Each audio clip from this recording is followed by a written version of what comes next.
I was taken to one project in specific where the pumping station, to all intents and purposes, had new pumps put in, new control equipments put in, but in actual fact it was just a paint over job. All the old Soviet pumps and the old control equipments were still there, and nothing had been done basically.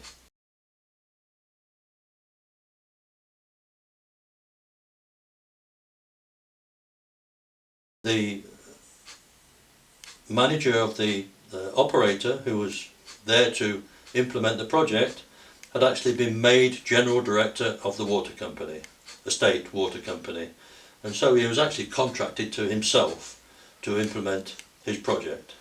So he was signing off his own reports, and so as far as he was concerned, the company was concerned, he was getting excellent results, whereas the results were disastrous. The situation was getting worse and worse in Erevan. The inhabitants were complaining of poorer supply rather than better supply. There was contamination within the water.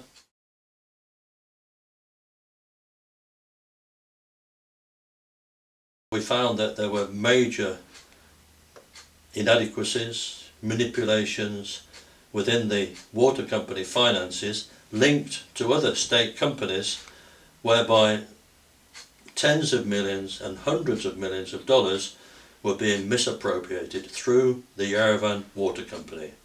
We found that whilst the internal accounts of the company, the Erevan Water Company, were sound, the actual internationally independent audited accounts required by the World Bank had been manipulated.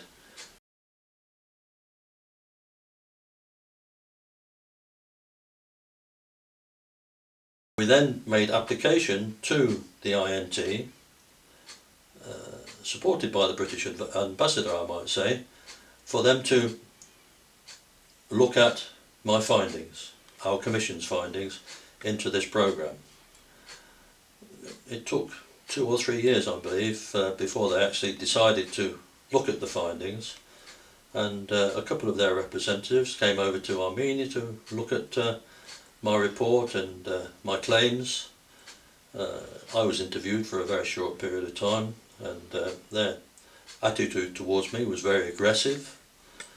I was basically being blamed for what I had found rather than just being a reporter of what had been found, and I opted out of their study.